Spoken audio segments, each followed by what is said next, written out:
Assalamualaikum warahmatullahi wabarakatuh. Sahabat sekalian, pada halal hikmah kali ini saya ingin mengajak teman-teman semua untuk mentadaburi satu ayat yang mengajarkan kepada manusia bagaimana menerima dan menyikapi cobaan atau ujian yang Allah turunkan. Allah tidak membebani seseorang hambanya, melainkan sesuai dengan kesanggupannya, sebagaimana firman-Nya pada ayat pembuka dari surah Al-Baqarah ayat 286. A'udzubillahi minasyaitonirrajim. La yukallifullahu nafsan illa wus'aha. Semua manusia akan mendapatkan cobaan hidupnya yang telah tertulis di Lauh Mahfuz. Ada yang berat, ada yang sedang, ada pula yang ringan. Dari sekian banyak bentuk cobaan yang mewarnai romantika hidup manusia, ada satu cobaan yang membuat manusia bertanya akan ayat pembuka dari surah Al-Baqarah ayat 286 tersebut.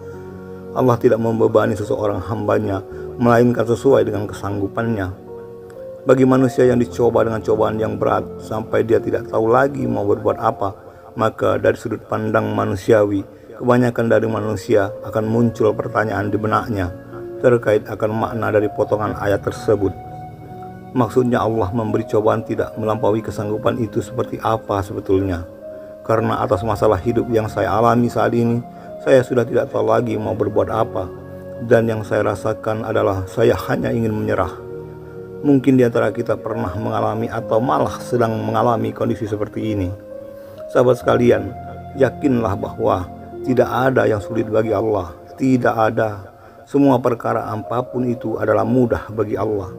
Ketika manusia merasa teramat sangat susah dan kepayahan dalam menghadapi problematika hidupnya, sebetulnya itu bukan karena cobaan yang dia alami, tetapi karena manusia terkait tidak mau mengakui bahwa laha makassabat wa 'alaiha makatasabat.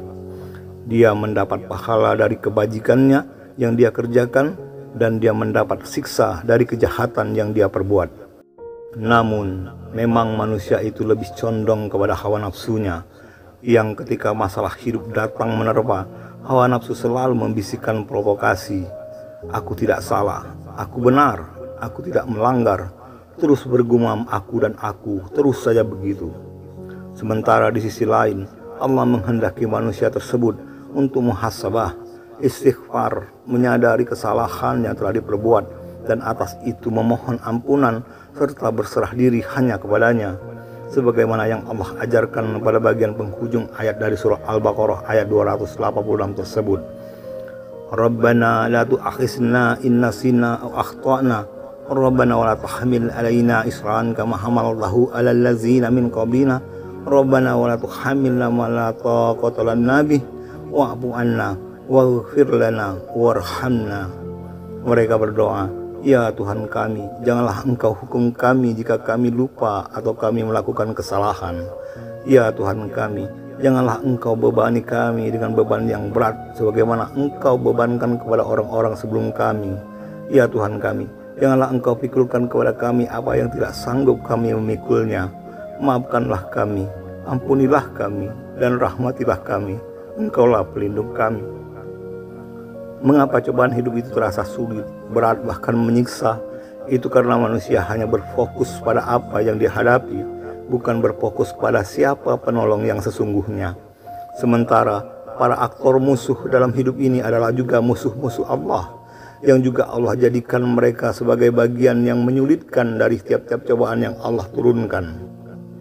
Oleh karena itu, semakin manusia jauh dari Allah, maka tidak akan ada penolong baginya. Sehingga ayat ini ditutup dengan kalimat antamallana fanzurna alal qaumil kafirin. Maka tolonglah kami menghadapi orang-orang kafir. Surah Al-Baqarah ayat 286.